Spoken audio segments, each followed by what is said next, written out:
Hello there, ladies. This is Claire Luffman, and I am a business mentor, and I especially help the mompreneur. And I'm just so happy to be part of the Inspire Moms Summit. And today what we're going to be talking about is the Mom's Guide to Getting Things Done. Now, I know that I normally work with, like I said, mompreneurs. So these are women who are growing in-home businesses, and they want a business that is built around their family, that's super streamlined, that's highly profitable. And most of my clients are wanting to work their business in part-time hours. So I know that not everyone that's listening or that asked for this free gift is a mompreneur. So I really just want to talk about, but we're all moms, so let's talk about our role as a mom. And there's things to get done. Everyone has things to get done, right? Whether we are working a corporate job or have our own in-home business, we are blessed to stay at home. We all have tons of things to do because we're all wearing so many hats, right? You are a cook and a chauffeur and a tutor and a driver and a cleaner, and we're just everything. There's so many hats that we're wearing as a mom.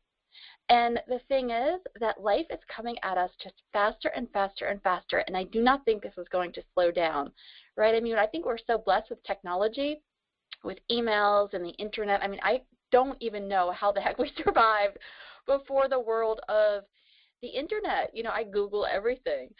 But with that blessing also comes the challenge of things coming at us faster and faster. And right, with things being so instant like text and email and Facebook message, a lot of times people's expectations of us are that we're going to respond instantly.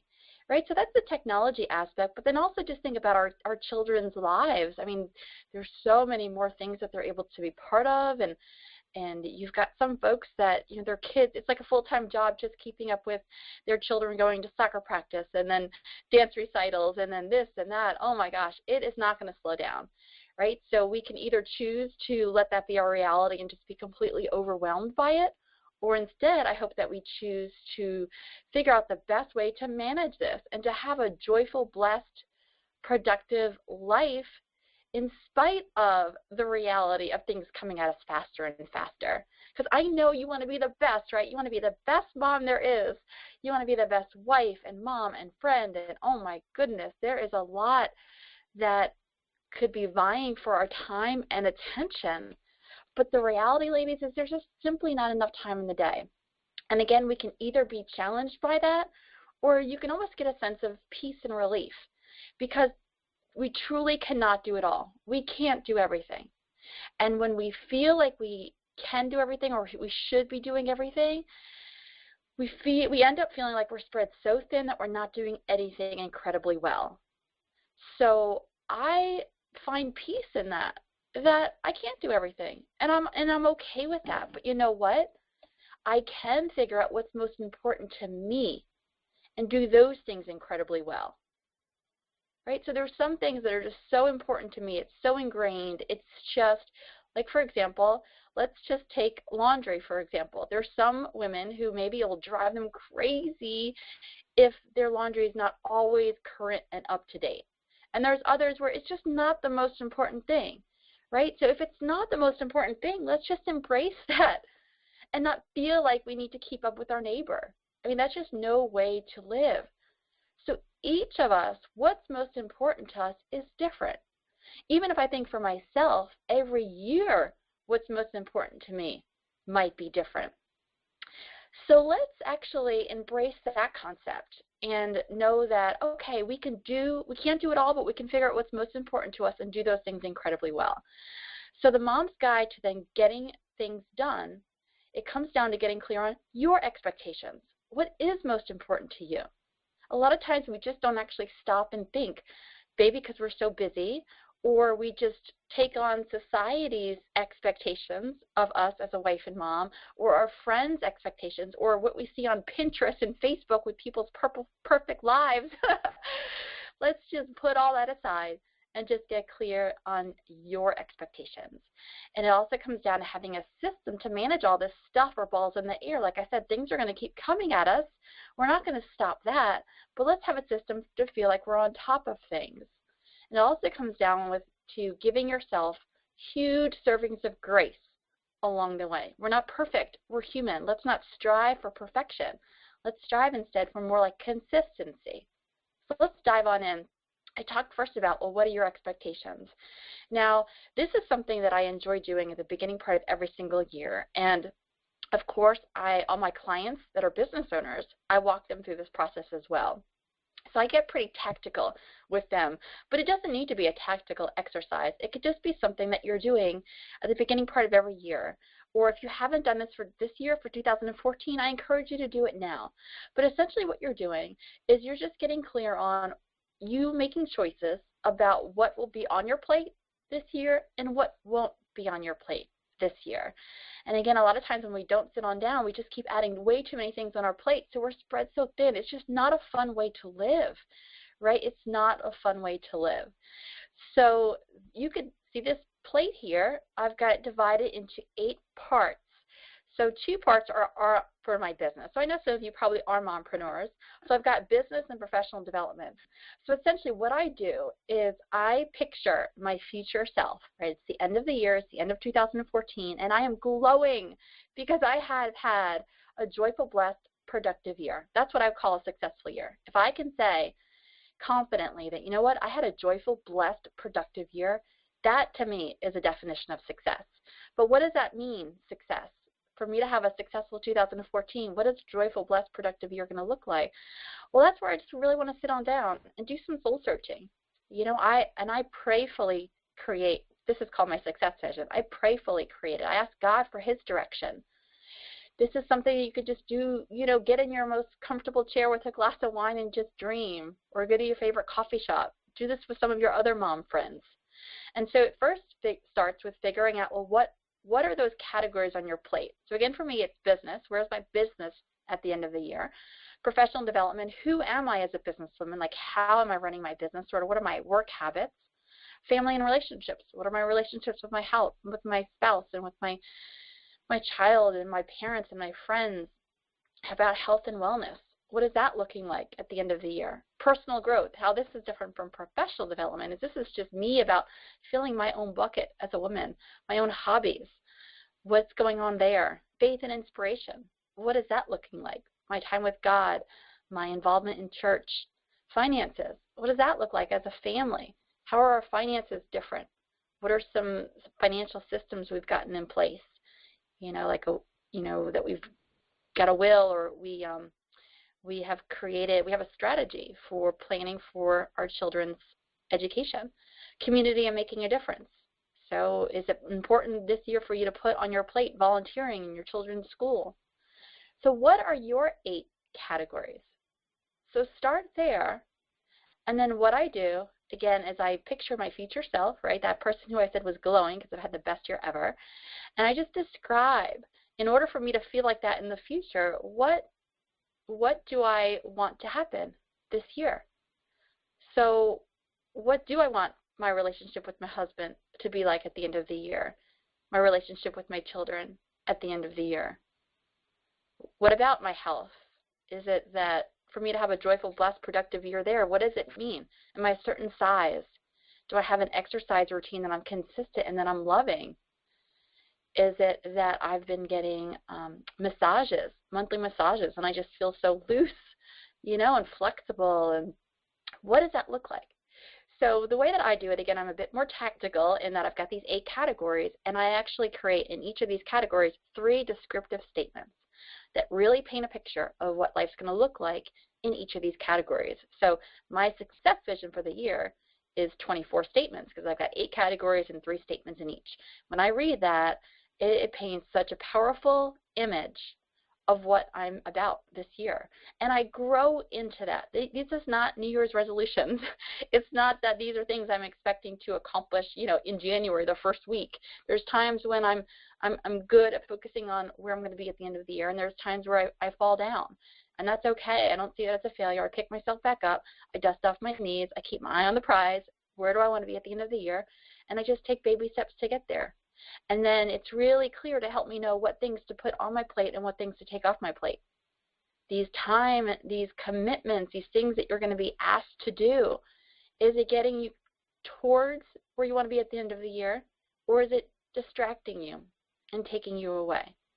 So I encourage you to do that. Again, you don't have to be tactical like me. Just figure out your categories and just sort of paint a picture. Get some pen to paper, about where you want to be in these categories, in your categories that you choose by the end of the year. All right, so after you get clear on your expectations, we do want to figure out and set up a system to manage all this stuff that's just going to keep coming at us and coming at us and coming at us. And there's lots of different systems out there. Find one. I am a huge believer and fan of David Allen's Getting Things Done. It's a book. You could check it out. You can get it from the library. You can get it from Amazon. And what it is it's a work-life management system. So it could be utilized just for life. It could be utilized just for work. I use it for both. But it's ultimately to help transform this overwhelm into some type of system where you truly start feeling this stress-free productivity, where you get things done, things are happening, but you're not completely stressed out. So there's some major behavioral changes that are part of David Allen's Getting Things Done, and one is about just capturing all the things that need to get done, that maybe someday I'd like to get done, maybe someday I'd like to read this book, right? So these are your to-dos, things to do today, tomorrow, next week, and also things that you might want to do, right? Maybe you got a great recommendation about a resort that you might want to check out next year, right? How do you keep all of this stuff in a trusted place outside of your head? Because when we try to keep it up in our head, oh, I need to do this, I need to do that, and we don't get it out of our head, it is robbing us of joy and creativity and peace. And then the second thing is disciplining ourselves to make decisions. And everything that comes at us, whether it's a new email, whether it's a sheet of paper, right, and asking ourselves, do I need to do anything with this or not? And if so, what? This is huge because when we've got these overflowing email inboxes that many people do have, that is just a whole bunch of delayed decisions. And it's emails you're re-looking over and over again, emails that are falling through the cracks, emails that's robbing you because you're like, oh my gosh, I got so much in my email inbox, versus if we can get really good at just looking at that email and saying, do I need to do anything with this or not? Is there an action required on my end? And if so, what? When am I going to do it? So there's a 5-step process with David Allen's Getting Things Done. So the first is the collecting, right, that we're getting things off of our mind. We have sort of a central repository for even, papers and mail and receipts. The second thing is that we sit on down from time to time after it's just gathered and collected, and we process it. We pick up each sheet of paper, or we go through each email, and we say, do I need to do anything with this or not? And then thirdly, we've got some way to organize our to-dos, or like I said, right, organize a list of books we might want to read, or beauty ideas, or recipes, these things that we want to have a repository for so that it's off of our mind and that when we need it, we can easily find it. The fourth step is to review, which is just an opportunity for us to sort of get current again, get caught up, get our emails down to 0, make sure our lists are good, make sure we are up to date, make sure we've got a pretty good idea of what's coming up in the next week or two. And then lastly, that whenever it is time for us to do something, that we know what to do and we feel good about what we're not doing, because we know that's captured and we'll be reminded to do that when the time is right. So this is a 5-step process. So again, it starts with collecting, getting things out of your head and into what David Allen calls a trusted capture tool. And the key is to have as few capture tools as needed, but as many as you need. So what does that mean? Like sometimes people may have, a zillion sheets of paper. They just pick a random sheet of paper and they start writing down a to-do list, or they've got lots of notebooks going at one time, and that's a lot of capture tools, right? So if you're a pen and paper type of person, maybe you have one central notebook just for that month, right? Everything goes in that, everything, your ideas, notes if you go to a meeting, you're jotting down voicemail messages, so everything is in that notebook. For me, I like to get things off of my mind, and I just shoot myself a quick email. So I shoot myself a quick email. It's not that I'm doing it, I'm not attending to it, but I know that it's sitting there in my email. It's collected there. I mean, your email and your voicemail, by definition, is a capture tool, because right now, if you're watching this, I'm sure your email is capturing email. It's capturing new email. And it's just sitting there waiting for you to come on in and process it and make decisions. And also a capture tool could be just like, it could be a sheet of paper that you just throw on in to my office. I like just to have a physical inbox. So all of because I'm not the neatest person, random sheets of paper do collect on my desk, and I just want to go ahead and collect that all, throw it into my physical inbox, and I can process it either at the end of the day or the beginning of next morning. And again, where, all those random things, I'll just take a look. Do I need to do anything with this or not? So the thing is, we don't want all of these buckets, if you will, right? All these random notebooks and sheets of paper if we're not actually emptying them regularly. We don't want our email inbox to be a capture tool, but then we never get our email inbox down to zero. That means that there's stuff in there. It's not going to give us that peace because we're not attending to it. So figuring out the right capture tools, when do you, and this again depends if you're a mompreneur or if you are, working a corporate job or you're staying home with your children. But when do you get those, oh yeah, I need to do such and such? A lot of times for me, it's when I'm reading my emails, I'm processing my emails. There's a whole bunch of to-dos in my email.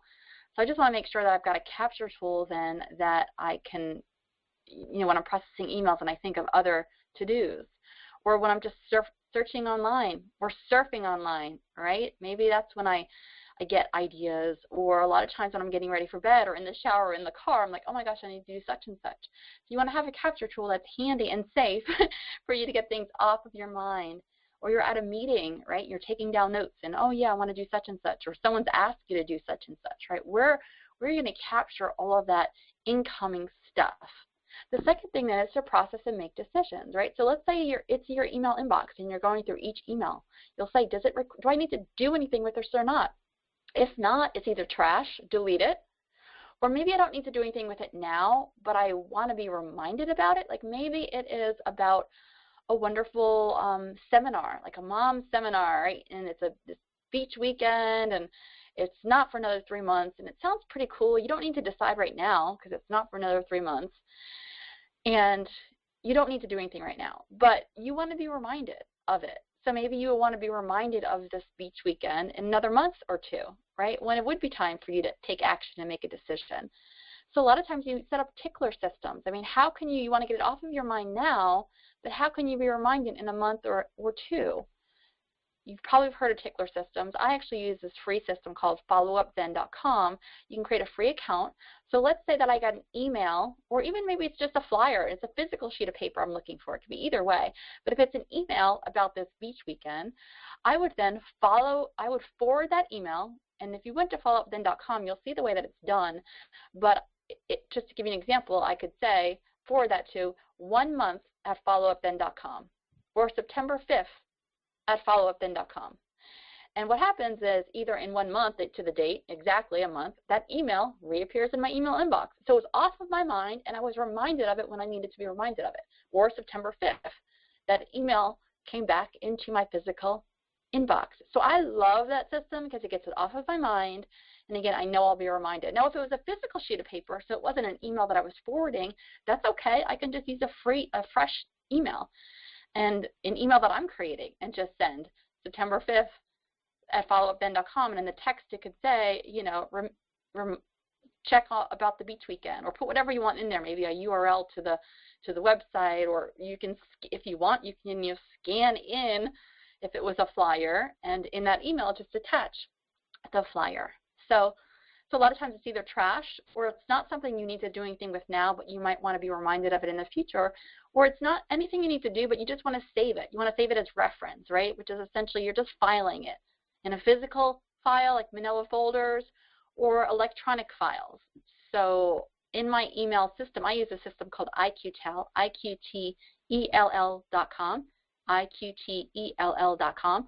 So it's my everything. It is my email, it's my calendar. I've got my reference section there. So I've got different folders and I'll save things in my reference section. So essentially it's just an online, I can easily get my hands on it. Sometimes, a lot of times, it's going to require an action. So if I'm sitting down to process my emails, I will say, do I need to do anything with this or not? If it's super quick, if it takes less than 2 minutes, I would do it. Excuse me. If it's going to take more than 2 minutes, which a lot of them do, right? When I'm processing my emails, I just want to get them down to 0. I'm not necessarily doing them all, or else that could take forever and a day. So a lot of my emails I'm going to purposely defer, meaning that I'm going to say, yes, I need to do something. So I figure out what is it I need to do, and I get it onto my to-do list, or what David Allen calls his next actions list. Like, what are those next actions to take? And then I actually go a step further and identify when am I going to do it. So I put a due date on that next action. which is not necessarily when it's due. It's when I say I'm going to work on it. Or maybe, yeah, something needs to be done, but I'm not going to do it. I'm going to delegate it, maybe to my virtual assistant or my husband, or someone else is going to do it. And then David Allen says it's wonderful to actually have a separate list. So you've got a next actions list, right, all of your to-dos. There could be a list, a waiting for list. And these are things that you're waiting for other people to do before you can move forward. And when you actually have these items on a separate list, a waiting for list, then it's just things aren't going to slip through the cracks, because you're going to frequently be taking a look at this waiting for list and say, did I get what I needed to get? So I would encourage you to join what's called the Zero Email Club, where every couple of days, or at least once a week, I can tell you that I get, I probably have 6 different email accounts, and I get so many emails. And my days, I work, like I said, part-time hours, right, just during the day while my son is at school. So there's days where I'm just back-to-back coaching calls with my clients, and I'm not able to respond to email. I might look in there and make sure there's no bombs going off, but I'm not able to, I've got to be with my clients, right? So I would not have a successful business if all I did was hang out in my email and act reactively, right? So, but at least once a month, at least once a week, I want to get my emails all down to 0, where everything has been processed. I've made those decisions. Do I need to do anything with this or not? Most of my emails, I'm not a huge deleter. So after I go through that email and say, do I need to do anything with this or not? If I don't want to delete it, I just move it over to my archive folder. Just create an archive folder so that it's out of my email inbox. But if I ever need to find it, I can easily search and find it in my archives folder. Now, some of you might be thinking, Claire, you don't understand. I've got tons and tons of emails. You might just want to pick a date, like maybe a month out or so, and then everything that's older than a month, you don't need to delete it. Just bring it over to your archive folder, and then just process within the past month. I mean, if it's older than a month and it hasn't blown up yet, it most likely won't. But again, if you need to find it, you'll be able to find it in your archive folder. So I'd encourage you to use whatever process that you can get your emails down to 0. And you might be subscribed to so many different email lists, right? Then there's times where you just want to clean that up. So unsubscribe, unsubscribe, unsubscribe to anything that you're not really reading, and it's just filling up your email inbox. All right, the third thing is organizing, right? So figuring out those lists. And David Allen, in his Getting Things Done book, goes into great detail about it.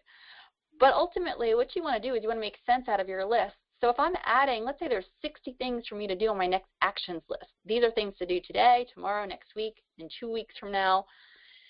He just recommends that you figure out some way to slice and dice that list. So you're not looking at a list of, 80 things to do and feeling overwhelmed. There's some way to slice and dice it. Now, he talks about different contexts.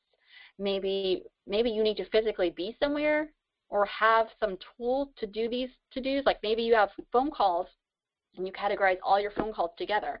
So that, let's say you go to the doctor's office and they're running like an hour late, you can just quickly slice and dice your list and just see the phone calls and just make some phone calls in that opportunity, instead of looking through 80 to-dos, right? That's not going to be a great use of our time. Or errands, right? Maybe you can categorize all your things so that you need to be out and about.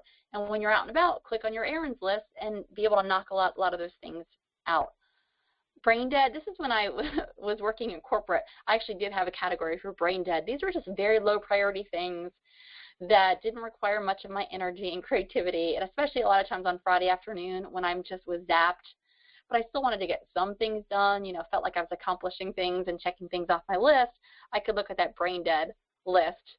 You can categorize them by maybe the time that's needed to require that activity, maybe the priority, due dates. Bottom line is I actually use due dates. Again, when I say that I'm going to do something, I need to do A, B, C, I ask myself, when am I going to do this?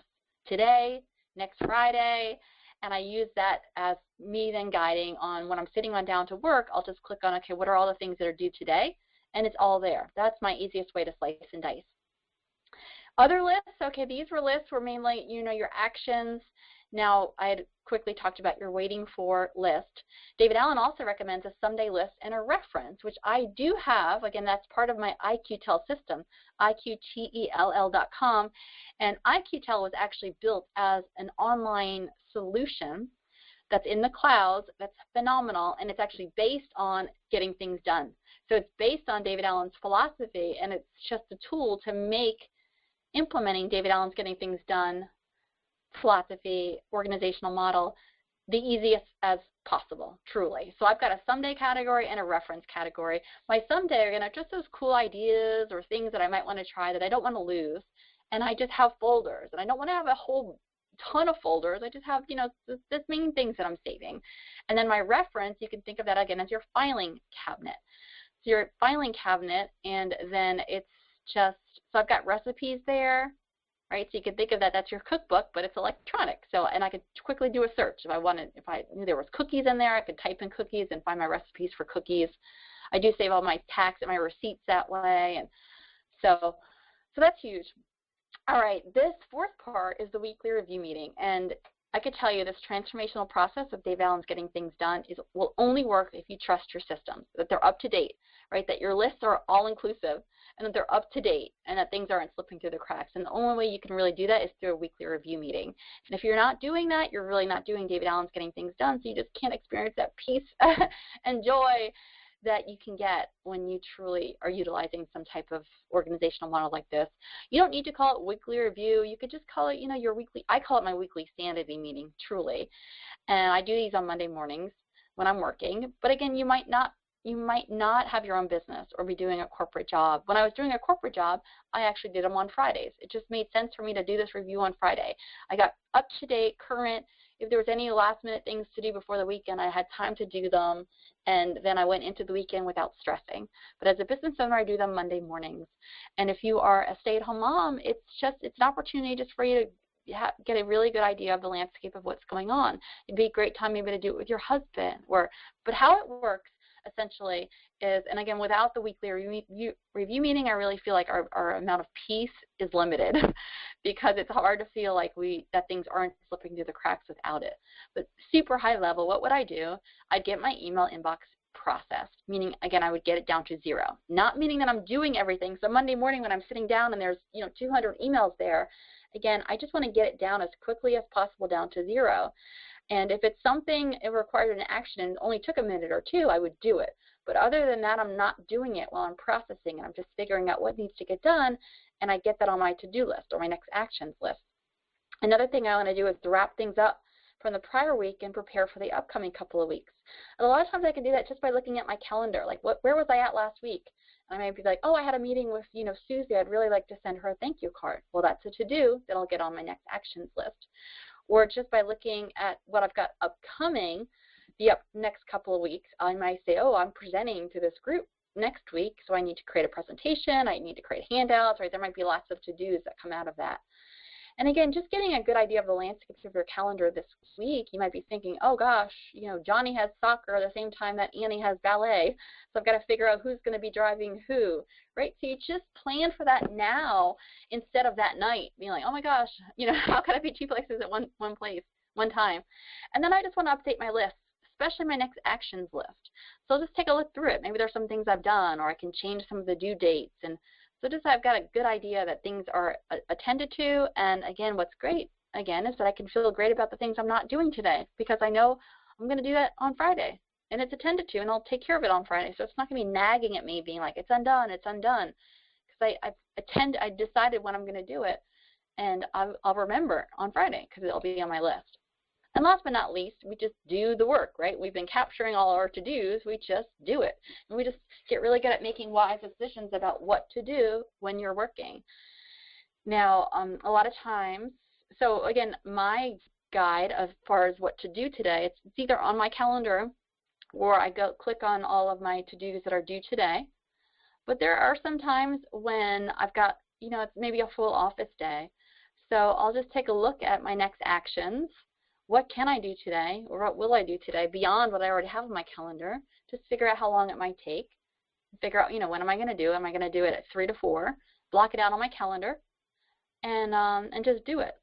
And then a lot of times it's based on time available. Like I said, there's some days where I'm completely out of my office. I may only have 30 minutes, so I'm not going to be able to work through a whole bunch of my to-dos that day, or energy level. Like I said, on Fridays, I'm sort of zapped, and I save things that are low priority, low mental energy for Fridays. And so on a daily basis, again, there's some days where I just don't get to work through my list. And I may have had 5 things that I said I was going to do that day, but life happens or whatever. So I'll just take a look at anything that was due today, see if it can't wait. If it can't wait, then I might choose to do it. If it can wait, then I'm just going to adjust the due date and work on it then. But if I've got full office days, there's just times where I can pick 3 to 5 things to do, and I schedule them into my calendar and I get them done. The bottom line of getting things done is getting things off of our mind, right? Having a central place to gather mail, random papers, receipts. It could just be a physical inbox. You're just throwing everything in there, and then when you're sitting down to process, right, during your weekly review meeting or sanity meeting or whatever you want to call it, also then we get really good at going through each item, each paper, each email, and making decisions. Do I need to do anything with this or not? Having a central calendar that is on your computer, that's on your phone, that you one calendar, it's all synced up, is important. And having one central location for all your lists. And this could be pen and paper, or it could be all the way up to an electronic tool like I use, IQTEL, IQTELL.com. That weekly review meeting or sanity meeting is absolutely key. And that, ladies, there's just lots of little behavior changes in this. So you just start small. Just start with one thing. Whatever sort of resonated with you the most, just start there and get good and consistent with that. And we can just keep adding to it and improving upon your organization process, where it's just your new norm, where you're like, oh my gosh, I feel on top of things. I can't believe, I was operating without some type of system or process. All right, so again, it comes down to you getting clear on what are your expectations, having some type of system to manage all the stuff that's coming at us and all the balls in the air. And lastly, it comes with giving yourself huge servings of grace along the way. Because life's going to happen. Life happens. Even though I feel like I'm pretty organized, there's times when I'm not. There's times when life happens, right? There's so much going on right now that I'm just feeling a bit overwhelmed. But what I do is I grade myself on the curve. And I feel like if 80% of the time I'm doing my weekly review meeting, right? I'm feeling on top of things. I'm getting my emails down to 0 once a week. If 80% of the time I'm on top of things, I give myself an A+, not a B- like in school. Because 20% of the time, life's going to happen, right? And that's okay. So I just feel like that's important. Again, I started out the conversation saying that it's not about perfection. It's about consistency. So again, I feel like if 80% of the time I feel pretty good about what's going on, and 20% of the time, life's happening, I'm okay with that. It's just not going to be okay with me if it's flipped, right? If 80% of the time I'm feeling completely overwhelmed, behind, running late, things slipping through the cracks, I don't want that to be the majority. So that's big. And then, again, knowing when things change, we just have to sort of reset expectations. So what you're going to get done when your kids are in school versus when your kids are out for the summer, it's going to be different. So instead of pretending like it's not going to be different, let's just reset expectations with ourselves. What's important to me now and what's not? What will I have on my plate and what won't I have on my plate? And then just giving ourselves a break, right? Even when you are really good, let's say you embrace this concept of getting your email down to 0 and you do it, and then there's 2 weeks where, you went on vacation and then you were sick and now you've got 1,000 emails in there. And give yourself a break, a do-over button. Press that do-over button. Just dust off your knees, get back up, and recommit to that success habit. Okay? So yes, grade on a curve. And feel free to liberally use that do-over button. So thanks, ladies. And again, especially for those people who are mompreneurs, I'd love the opportunity to talk, because you might still feel like, gosh, I just don't understand how can you do it? How can you feel on top of things when you've got a business, and a household and children? And that's my specialty. There's no greater joy than hopping on the phone with another mompreneur and talking about it. I mean, how can you truly have a business that's built around your family, that is, family focused, that's super streamlined, that's highly profitable, and where you feel like you're able to truly become that wife and that mom that you want to be, while still having this incredibly successful business. So I'd love for you to go to Talk with Claire and sign up, and we can have a conversation and chat and hop on the phone completely no strings attached. And ladies, again, I just appreciate you requesting this gift and being part of the Inspire Moms Summit. And you guys just have a great, great day, and I'm cheering you on. Bye, moms.